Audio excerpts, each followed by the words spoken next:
After the flood.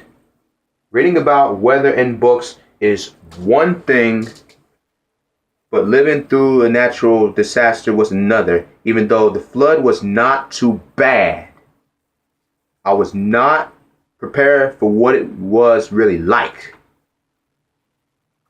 It all started 2 days ago. It was a rainy day, like every other rainy day I have ever remembered. The only unusual thing was how anxious the adults seemed to be getting. I started to pay more attention whenever I saw the news on at our house, at a restaurant, or anywhere else.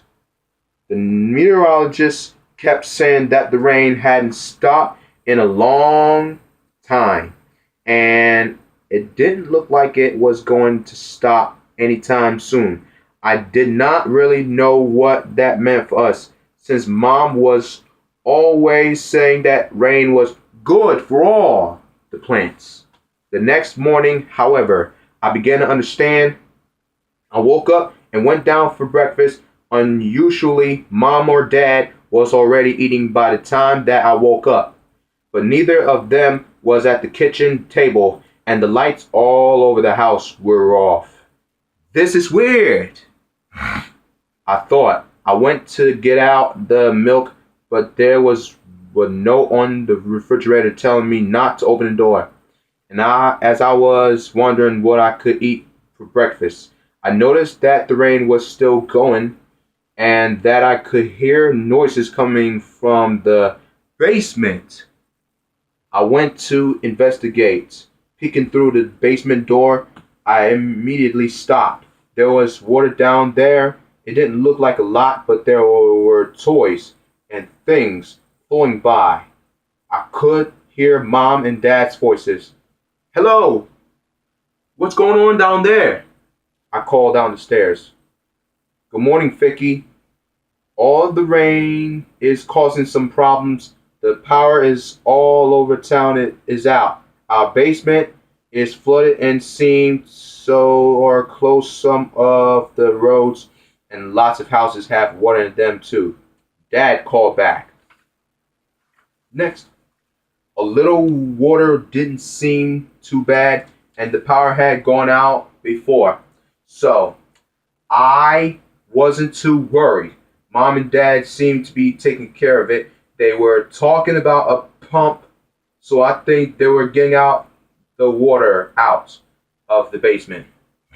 I went to go play in my room. Not too long, Mom and Dad came back upstairs, changed their clothes, and washed their hands using hand sanitizer. I asked them what was going on. Well, we pumped the water out by hand, but there's some damage downstairs. We're going to have to find some fans once the power comes back to dry out the basement as much as we can, but we might have to tear out the dry wall and replace it. There are things that got all wet that we're going to have to replace too. It's quite the mess, Mom said. We are also going to have to see if we can get a generator. It looks like the power will probably be out for the rest of the day. Okay? We decided to drive around to see how other people in our town were doing. There were a lot of roads that were closed because of the water covering the road, so we couldn't get to the store. Once bridge over the river was closed because water's rushing over it. The houses by the river looked like they were in the river. We stopped to help people who were filling bags with sand. The bags helped to keep the water away. They said their neighbors across the street were in another town living the relatives until their house could be repaired. I couldn't believe how much the flood was affecting us. When we finished filling up sandbags, we drove back home.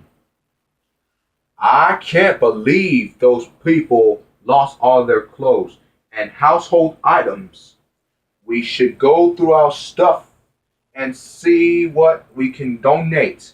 We're lucky. We only had couple of inches of water in our basement, man. It could have been a lot worse, said Dad. Mom, and I agreed. Even though we didn't have power and fixing the basement could get expensive, we're lucky. Answer each question. Retell the story now in your own words. The houses by the river looked like they were in the river. Yes, that's right. After the flood. Weathers are great, baby. Yeah.